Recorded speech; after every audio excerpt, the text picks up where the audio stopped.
மாதத்தை காண செய்த என் ராஜாதி ராஜாவுக்கு கோடி ஸ்தோத்திரம் சொல்லுவோம். கர்த்தருடைய பெரிதான கிருபையினால 7 மாத கால அளவும் உங்களை என்னையும் அவர் கண்ணின் மணி போல கிருபையாய் காத்து வந்தார். கடந்த மாதம் முழுவதும் நம்ம பரிபூரண ஆசீர்வாதத்தை குறித்து தியானித்தோம்.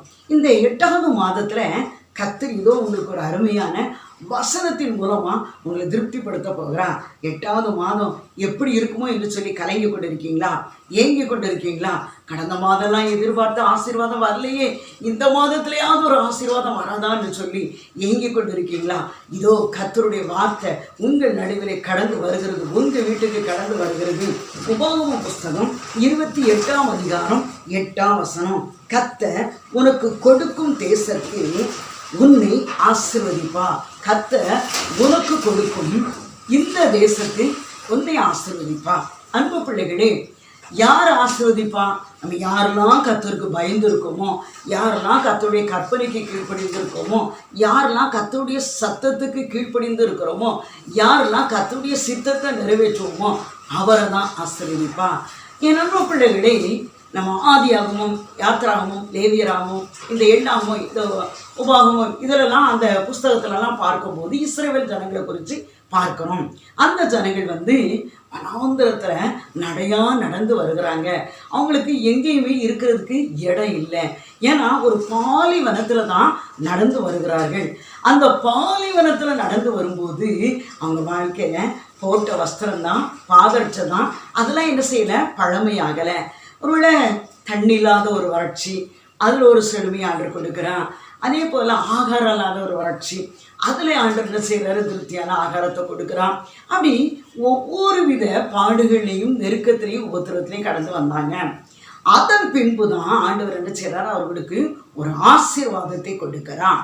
அன்பு பிள்ளைகளே, ஒரு என்ன செய்கிறோம், நான் உனக்கு கொடுப்பேன் என்று சொன்னேன் அந்த அந்த இடத்த அந்த கொடுப்பேன் என்று சொன்னேன் அந்த தேசத்தை உனக்கு நான் ஒன்றை நான் ஆசீர்வதிப்பேன் என்று சொல்கிறான். உனக்கு கொடுப்பேன் என்று சொன்னேன் அந்த தேசத்தில் ஒன்றையும் நான் ஆசீர்வதிப்பேன் என்று சொல்கிறான். ஒன்றையும் உன் குடும்பத்தையும் ஆசீர்வதிப்பேன் என்று சொல்கிறான். அன்பு பிள்ளைகளே, இந்த நாளில் நம்ம தேசத்தை எடுத்துக்கொள்ளும்போது தேசத்தில் சமாதானம் இல்லை, கிராமத்தில் சமாதானம் இல்லை, பட்டணத்தில் சமாதானம் இல்லை, வீடுகளில் சமாதானம் இல்லை. காரணம் ஒரு போராட்டம். எங்கேயுமே ஒரு எங்கெடுத்தாலும் ஒரு போராட்டம், கலகம், குழப்பம், இப்படிப்பட்ட ஒரு சூழ்நிலையில் வாழ்ந்து வருகிறோம். ஆனால் நீங்களும் நானும் ஆண்டவரை நோக்கி கூப்பிடும்போது கர்த்தர் உங்களுக்கு கொடுப்பேன் என்று சொன்ன அந்த தேசத்தில் உங்களையும் உங்கள் குடும்பத்தையும் ஆசீர்வதித்து வழிநடத்துவேன் என்று சொல்கிறார். இந்த மாதம் அடியெடுத்து வைக்கிற வாரங்கள், நாட்கள், நிமிடங்கள் ஒவ்வொன்றையும் ஆசீர்வதித்து தருவேன் என்று சொல்கிறார். அது ஆசீர்வாதத்தை சுதந்திரிக்க போகிறீங்க. இந்த 8வது மாதத்தில் எதிர்பாராத ஆசீர்வாதம் உங்கள் வீட்டுக்கு தேடி வருகிறது, உங்கள் பிள்ளைகளுக்கு வருகிறது, உங்கள் குடும்பத்துக்கு வருது.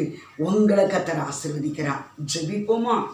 ஆசீர்வதிப்பா இயேசு, ஆசீர்வதிப்பா, பெருக பண்ணுவா, உன்னை பெருக பண்ணுவா, இந்த வானமும் பூமியும் படைத்தவர், வாக்கு தத்தம் செய்தவர், லல லல லல லல லல லல லல.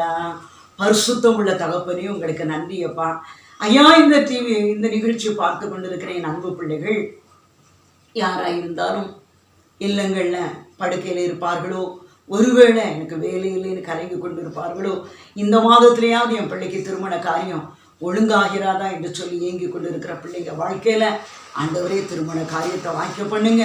அதே போல் நல்ல ஒரு வேலையை எதிர்பார்த்து கொண்டு இருக்கிற பிள்ளைகளுக்கு கொடுப்பேன் என்று சொன்னேன் அந்த தேசத்தில் ஒன்று ஆசீர்வதிப்பேன் என்று சொன்னேன் ராஜாதி ராஜா பிள்ளைகளுடைய வாழ்க்கையில் ஒரு நல்ல வேலையை கொடுத்து பிள்ளைகளை அந்த தேசத்தில் ஆசீர்வாதமாக வைப்பீராக.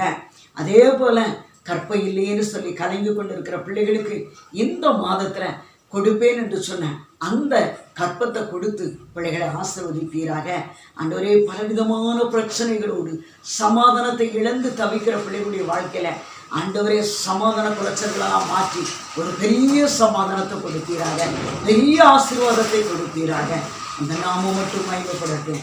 இந்த மாதத்தில் என் பிள்ளைகளுடைய வியாதி பிரச்சனையை மாற்றுங்க, கடன் பிரச்சனையை மாற்றுங்க, சந்தோஷத்தையும் சமாதானத்தையும் மன மகிழ்ச்சியும் முக மலர்ச்சியை கொடுப்பீராக. இயேசுவின் நாமத்தில் ஜெபிக்கிறோம் நல்ல பிதாவே, ஆமென். ஹல்லேலூயா.